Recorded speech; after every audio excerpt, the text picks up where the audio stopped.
Good morning friends, so welcome to the prelims booster session. आज का पहला topic है the maize ethanol controversy. Topic economy और environment दोनों के लिए इम्पॉर्टेंट है। तो एग्रीकल्चर से हमें फूड, फीड, फाइबर और फ्यूल सभी मिलता है, लेकिन जो क्रॉप्स का यूज़ हो रहा है जैसे मेज़ का फ्यूल के लिए, उससे कुछ कंसर्न्स रेज होते हैं।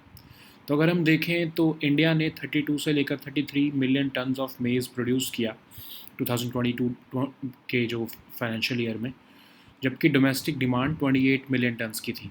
तो जो बाकी का सरप्लस प्रोड्यूस हुआ उसे एक्सपोर्ट्स में यूज़ किया गया। मेज़ जो है वो रिच इन स्टार्च होता है और उसको अब इसलिए जो है इथेनॉल के लिए भी यूज़ किया जाता है फ्यूल ब्लेंडिंग में। 1 टन ऑफ मेज़ जो है वो 380 लीटर्स ऑफ एथेनॉल प्रोड्यूस कर देता है। बायोफ्यूल की डिमांड भी जो है डिसरप्ट कर रही है अर्लियर डिमांड सप्लाई इक्विलिब्रियम को। मेज़ के प्राइसेस इसलिए जो है वो बढ़ते जा रहे हैं ओवर, अगर हम पिछले 4 सालों का आंकड़ा देखें तो। अब इसका मेन रीज़न यही है कि मेज़ को टुवर्ड्स एथेनॉल जो है वो डाइवर्ट किया जा रहा है अंडर द ब्लेंडिंग प्रोग्राम। ठीक है, तो जब एथेनॉल एक्सट्रैक्शन होती है मेज़ में से, तो जो लेफ़्ट ओवर मैश होता है उसको ड्राई कर दिया जाता है और उसको डिस्टिलर्स ड्राइड ग्रेन्स विद सॉल्यूबल्स, जिसको DDGS कहते हैं, एक तरह से बाई प्रोडक्ट होता है एथेनॉल प्रोडक्शन का, वो ये बन जाता है लेफ़्ट ओवर। DDGS जो है वो प्रोटीन रिच होता है, इसको ऑफ कोर्स फीड के लिए इस्तेमाल किया जाता है, एनिमल फीड के लिए। जो कन्वेंशनल प्रोटीन फीड इंग्रेडिएंट्स होते हैं जैसे डी ऑयल्ड केक्स, जो soybean, mustard, cotton seed, groundnut या राइस ब्रान से बनते हैं, वो भी बेसिकली रेजिड्यू होते हैं जब उनसे ऑयल एक्सट्रैक्ट कर लिया जाता है इन सीड्स या ग्रेन से, और इनको as a source of protein use किया जाता है एनिमल फीड में न्यूट्रिएंट्स की तरह, और ऑर्गेनिक फर्टिलाइज़र की तरह भी यूज़ किया जाता है। अब जब ज़्यादा सप्लाई DDGS की आ जाती है तो ये चीपर सब्स्टिट्यूट बन जाते हैं, सोयाबीन के DOC के ऑल्टरनेटिव बन जाते हैं। अब उससे क्या हो रहा है, लाइव स्टॉक फीड मैन्युफैक्चरर जो है वो DDGS को ब्लेंड कर रहे हैं सोयाबीन DOC के साथ अपनी कॉस्ट को कम करने के लिए। अब उससे प्रॉब्लम ये आ रही है कि सोयाबीन जो है उसके प्राइसेस ड्रॉप होते जा रहे हैं, इवन बिलो MSP चले गए हैं। तो मेज़ फार्मर्स को तो बेनिफिट हो रहा है राइजिंग प्राइसेस से, लेकिन सोयाबीन फार्मर्स जो है वो प्राइस डिक्लाइन से सफ़र कर रहे हैं। जो फीड इंडस्ट्री है वो ऑलरेडी प्रेशर में है क्योंकि मेज़ के प्राइसेस बढ़ रहे हैं, तो इसलिए वो चाहते हैं कि इंपोर्ट लिबरलाइजेशन हो और मेज़ इंपोर्ट किया जाए बाहर से। इंडिया अभी तक सिर्फ 0.5 मिलियन टन्स जो है वो मेज़ इंपोर्ट 15% ड्यूटी पर अलाउ करता है। उससे ज़्यादा अगर आप करोगे तो 50% ड्यूटी लगती है। जेनेटिकली मॉडिफाइड मेज़ को तो इंपोर्ट करने ही नहीं दिया जाता इंडिया में फूड और फीड के लिए। इंडस्ट्री एक्सपर्ट्स का कहना है कि GM मेज़ जो कि उसको इंपोर्ट करना चाहिए सिर्फ एथनॉल प्रोडक्शन के लिए, अगर आप फूड के या फीड के लिए नहीं भी इस्तेमाल करना चाहते तो। इससे जो सर्ज इन डिमांड है वो बायोफ्यूल प्रोडक्शन की, वो एड्रेस हो पाएगी। और GM मेज़ इंपोर्ट्स अगर आप ओपन करते हो तो उससे टॉप एक्सपोर्टर्स जैसे कि US, ब्राज़ील और अर्जेंटीना का भी फ़ायदा होगा। US ऑलरेडी चाहता है कि उसे न्यू बायर्स मिलें क्योंकि चाइना ने स्केल डाउन कर दिए हैं इंपोर्ट्स। तो एक्सपर्ट्स का ये भी कहना है कि डोमेस्टिक मेज़ प्रोडक्शन को भी इंक्रीज़ करना इंपॉर्टेंट है। तो एक विन विन स्ट्रेटजी होगी अगर आप मेज़ एक्सपेंशन जो है कर पाओ और उसकी वजह से सोयाबीन या फिर कॉटन के फार्मर्स हर्ट ना हो। नेक्स्ट हम टॉपिक देखते हैं स्वामित्व स्कीम। टॉपिक गवर्नेंस के लिए इंपॉर्टेंट है। तो इंडिया की जो स्वामित्व स्कीम है वो एक मैसिव प्रोजेक्ट है डिजिटाइज करने का लैंड रिकॉर्ड्स। वो एक ग्लोबल फोकस में रहेगी वर्ल्ड बैंक की लैंड कॉन्फ्रेंस में जो US में शुरू होने वाली है। तो ये स्वामित्व स्कीम सेंट्रल सेक्टर स्कीम है, 2020 में लॉन्च की गई थी। ये रूरल लोगों को जो है right to document their residential properties देती है ताकि वो उस प्रॉपर्टी को इकोनॉमिक पर्पसेस के लिए यूज़ कर सकें। ये स्कीम जो है सर्वे करने के लिए बनाई गई है लैंड पार्सल्स को रूरल इनहेबिटेड एरियाज़ में यूजिंग ड्रोन टेक्नोलॉजी। सर्वे जो है वो अक्रॉस द कंट्री एक फेज्ड मैनर में किया जाएगा। फाइनेंशियल स्टेबिलिटी लाएगी ये scheme citizens of rural India में। एक accurate land records rural planning के लिए क्रिएट करेगी। डिटर्मिनेशन करेगी प्रॉपर्टी टैक्स का और प्रॉपर्टी रिलेटेड डिस्प्यूट्स को और लीगल केसेस को भी रिड्यूस करेगी। तो मिनिस्ट्री ऑफ पंचायती राज जो है वो इसकी नोडल मिनिस्ट्री है। स्टेट्स में जो रेवेन्यू डिपार्टमेंट है, लैंड रिकॉर्ड्स डिपार्टमेंट है, वो नोडल डिपार्टमेंट होंगे। सर्वे ऑफ इंडिया जो है वो टेक्नोलॉजी पार्टनर होंगे इसकी इम्प्लीमेंटेशन के लिए। ठीक है, नेक्स्ट हम टॉपिक देखते हैं पल्सर G359 गैलेक्टिक बोन। ये टॉपिक साइंस एंड टेक के लिए इंपॉर्टेंट है। तो एस्ट्रोनॉमर्स ने आइडेंटिफाई किया है एक फ्रैक्चर कि कैसे हुआ है ये फ्रैक्चर, एक long bone like structure milky way galaxy में, जिसको G359.13 कह रहे हैं या द स्नेक कहा जा रहा है। तो ये one of the longest brightest non thermal filaments है गैलेक्सी के, जो कि लगभग 230 लाइट ईयर्स स्ट्रेच हो रहा है और लगभग 26,000 लाइट ईयर्स अवे फ्रॉम अर्थ है। तो ये गैलेक्टिक बोन्स जो है इलोंगेटेड स्ट्रक्चर्स हैं, प्राइमरली इनको रेडियो वेव्स और में ऑब्जर्व किया जाता है और ये अलाइन करते हैं मैग्नेटिक फील्ड लाइंस में। तो फ्रैक्चर जो है वो डिटेक्ट किया गया है अदरवाइज कॉन्टिन्यूस स्ट्रक्चर में। और ये क्यों इस कॉन्टिन्यूस स्ट्रक्चर में फ्रैक्चर क्यों आया है? Because of a Pulsar. Pulsar क्या होता है? एक fast moving highly magnetised neutron star जो एक collapse of a massive star की वजह से होता है। पल्सर जो है वो कोलाइड हुआ इस G359.13 की वजह के साथ, जिसकी वजह से इसके मैग्नेटिक फील्ड में एक डिस्टॉर्शन आया है। तो इसको ऑब्जर्व किया गया है चंद्रा एक्सरे ऑब्जर्वेटरी के साथ, ऑब्जर्वेटरी के थ्रू, तो जो कि नासा की फ्लैगशिप स्पेस टेलीस्कोप है फॉर डिटेक्टिंग एक्सरे एमिशंस। 1999 में से लॉन्च किया गया था। ऑपरेट करती है ये हाई अर्थ ऑर्बिट पर at altitudes up to 139,000 kilometres. NASA की ग्रेट ऑब्जर्वेटरीज प्रोग्राम का ही पार्ट है। 8 टाइम्स ग्रेटर रेजोल्यूशन देती है than earlier x-ray missions. Manage किया जाता है इसे नासा के मार्शल स्पेस फ्लाइट सेंटर द्वारा। नेक्स्ट हम टॉपिक देखते हैं शेयर वेव स्प्लिटिंग। ये टॉपिक आपके साइंस एंड टेक के लिए इंपॉर्टेंट है। यूनिवर्सिटी ऑफ ऑक्सफोर्ड के साइंटिस्ट ने प्रपोज किया है एक न्यू मेथड मॉनिटर करने के लिए वॉल्केनिक इरप्शंस को, सिस्मिक फिनोमिना जिसको हम शेयर वेव स्प्लिटिंग कहते हैं, माउंट ऑनटेक जापान में। शेयर वेव स्प्लिटिंग का मतलब क्या होता है? जब सिस्मिक शेयर वेव ट्रैवल करती हैं डिफरेंट स्पीड्स पर बेस्ड ऑन देयर पोलराइजेशन, खासकर जब वो पास करती हैं अलाइंड क्रैक्स और फ्रैक्चर्स के थ्रू रॉक्स में, तो जैसे जैसे मैग्मा और वोल्केनिक फ्लूइड्स जो है वो अंडरग्राउंड मूव होते हैं, ये स्ट्रेस कंडीशंस को ऑल्टर कर देते हैं। उसकी वजह से क्रैक्स होते हैं सराउंडिंग रॉक्स में, वो ओपन हो जाते हैं या क्लोज हो जाते हैं। इन चेंजेस से जो है अफेक्ट होती है स्पीड और डायरेक्शन ऑफ शेयर वेव्स। तो जो degree of share wave splitting है वो इंक्रीज़ होती है जब इंटरनल प्रेशर बिल्डअप होता है। उससे पोटेंशियल अर्ली वार्निंग सिग्नल आ जाता है इम्पेंडिंग इरप्शंस का। तो अब माउंट ऑनटेक क्या है? ये एक एक्टिव स्ट्रेटोवॉल्केनो है। हॉन्शू आइलैंड में लोकेटेड है ये, सेंट्रल जापान में। जापान का सेकेंड हाईएस्ट वॉल्केनो है, पार्ट है ये पैसिफिक रिंग ऑफ फायर का। वॉल्केनो ने एक्सपीरियंस किया है डेडली स्टीम ड्रिवन इरप्शन 2014 में, जो बिना किसी सिस्मिक वार्मिंग के हुआ था।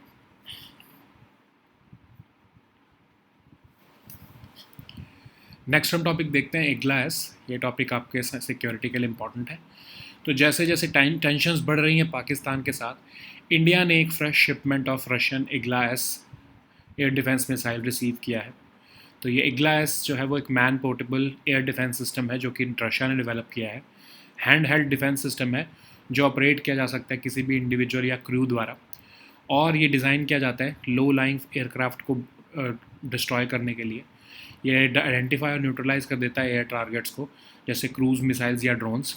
और ये लगभग 10-11 किलो का आसपास का होता है और 18 किलो का तो इसका पूरा सिस्टम होता है। और ये सिग्निफिकेंट बैटलफील्ड मोबिलिटी देता है। इसकी कॉम्पैक्ट फॉर्म की वजह से जो है ये मोबाइल ग्राउंड यूनिट्स इसको हाई थ्रेट जोन्स में यूज़ कर सकती हैं। इंफ्रारेड होमिंग का इस्तेमाल करते हुए ये अपने टारगेट को के हीट सिग्नेचर्स को लॉक कर देता है और उसके बेसिस पर अटैक करता है। केपेबल है ये एंगेज करने के लिए टारगेट्स को अप टू 6 किलोमीटर्स अवे और altitudes of up to 3.5 kilometres. Speed जो है इसकी 400 मीटर्स पर सेकेंड रहती है और डिप्लॉयमेंट टाइम जो है वो सिर्फ 13 सेकेंड्स का है। नेक्स्ट हम टॉपिक देखते हैं बगलिहार डैम। ये टॉपिक आपके इकोनॉमी के लिए इंपॉर्टेंट है। तो एक सिग्निफिकेंट मूव में इंडिया ने अपना वाटर फ्लो जो है बगलिहार डैम से रोक दिया है चेनाब रिवर का, जो कि पाकिस्तान में जाता था।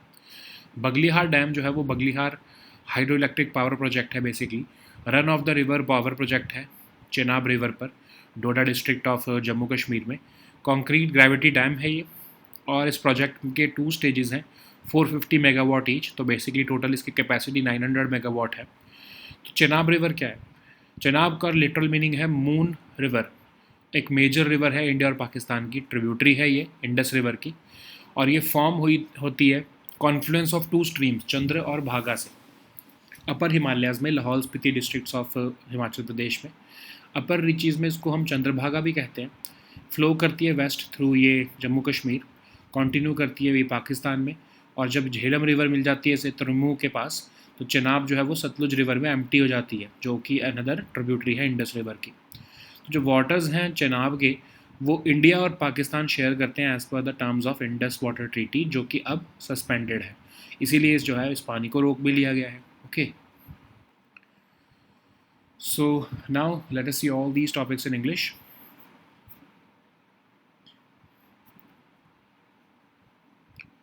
The first topic is the maize ethanol controversy. This topic is important for your economy and your environment section. Agriculture provides us with food, feed, fiber, and fuel, but the growing use of crops like maize for fuel is raising concerns among traditional user industries because it is affecting the availability and cost of maize for food and feed purposes. Until 2021-22 period, India produced about 32 to 33 million tons of maize against a domestic demand of 28 million tons. This surplus allowed for 3.7 million tons in exports, and this maize, which is rich in starch, is now used to produce ethanol for fuel blending. So, 1 ton of maize is about 380 liters of ethanol. Biofuel demand has disrupted the earlier demand supply equilibrium, and the maize prices have also risen from 14,000 to 15,000, from 14,000 or 50,000 to 24,000 to 25,000 per tons over 4 years. The main reason is diversion of maize towards ethanol under the blending program. So after ethanol extraction, the leftover mash is dried to form distillers' dried grains with solubles, which is a byproduct of ethanol production. So DDGS is protein rich, and the conventional protein feed ingredients included include de-oiled cakes, which are made of soybean, mustard, cottonseed, groundnut, and rice bran. So this DOC refers to the residue which is left after oil has been extracted from seeds or grains, and this is also a byproduct of oil extraction process. And this is used as a protein source and nutrient in animal feed and even as an organic fertilizer. So what is happening is now increased DDGS supply offers a cheaper substitute to soybean DOC. So livestock feed manufacturers are blending DDGS with soybean DOC to cut their costs. As a result, soybean grain prices have dropped even below the MSP. So while maize farmers are benefiting from rising prices, soybean farmers are suffering due to price decline. So feed industry is already under pressure due to rising maize prices, and they are seeking import liberalization. India currently allows 0.5 million tons of maize imports annually at 15% duty. Anything above that basically attracts 50% duty. Genetically modified maize imports are prohibited for food and feed use. So that's why industry experts are imposing that we can at least allow GM maize for ethanol production, if not for food or feed. This would address the surge in demand from biofuel production. Already, the US is seeking new buyers after China has scaled down imports. So we can open GM maize imports from top exporters like US, Brazil, and Argentina. Experts are also suggesting increased domestic maize production, and this if this happens, then it would be a win-win strategy because it would ensure maize expansion does not hurt soybean or cotton farmers. So the next topic is Swamitwa scheme. This topic is important for your governance section. So India's Swamitwa scheme is a massive project to digitize land records, which will be in global focus now at the World Bank Land Conference, which begins in the US now. So this Swamitwa scheme is a central sector scheme launched in 2020. The aim is to provide rural people with the right to document their residential properties so that they can use their property for economic purposes. Okay, like for using it as a collateral to obtain loan. This scheme for surveying the land parcels in rural inhabited areas is will be done using drone technology. The survey shall be done across the country in a phased manner.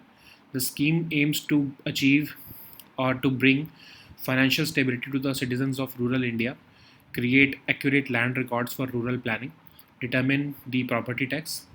It also aims to reduce property related disputes and legal cases. So Ministry of Panchayati Raj is the nodal ministry for the scheme.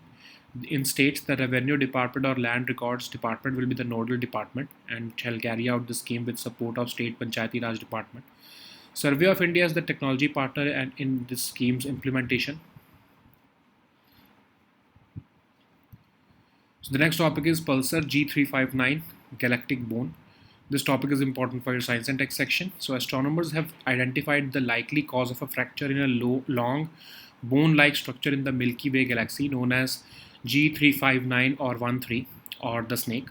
So this is one of the longest and brightest non-thermal filaments in our galaxy. It stretches about 230 light years and it is located 26,000 light years from Earth near the galactic center. So these galactic bones are elongated structures which are seen primarily in radio waves and they are aligned with magnetic field lines. So basically a fracture has been detected in the otherwise continuous structure of G35 359.13 and this disruption aligns with the location of a pulsar identified via both X-ray and radio data. This pulsar is a fast-moving, the pulsar is a fast-moving, highly magnetized neutron star, which is created by the collapse of a massive star. And this pulsar appears to have collided with this G359.13, causing a distortion in its magnetic field. What is Chandra X-ray Observatory? It is the NASA's flagship space telescope for detecting X-ray emissions from super hot regions of the universe. It was launched in 1999 and it operates in high Earth orbit at altitudes up to 139,000 kilometers to avoid X-ray absorption by Earth's atmosphere. It is part of NASA's Great Observatories program. It has 8 times greater resolution than earlier X-ray missions and it can detect X-ray sources 20 times fainter than any of its predecessors. It is managed by NASA's Marshall Space Flight Center also. The next topic is shear wave splitting. This topic is again important for your science and tech section. The University of Oxford scientists have proposed a new method for monitoring volcanic eruptions using a seismic phenomena called shear wave splitting at Mount Ontake, Japan. So what is shear wave splitting? It refers to the phenomena where seismic shear waves travel at different speeds based on their polarization, especially when passing through aligned cracks or fractures in rocks. So as magma and volcanic fluids move underground, they alter stress conditions, causing cracks in surrounding rocks to open or close.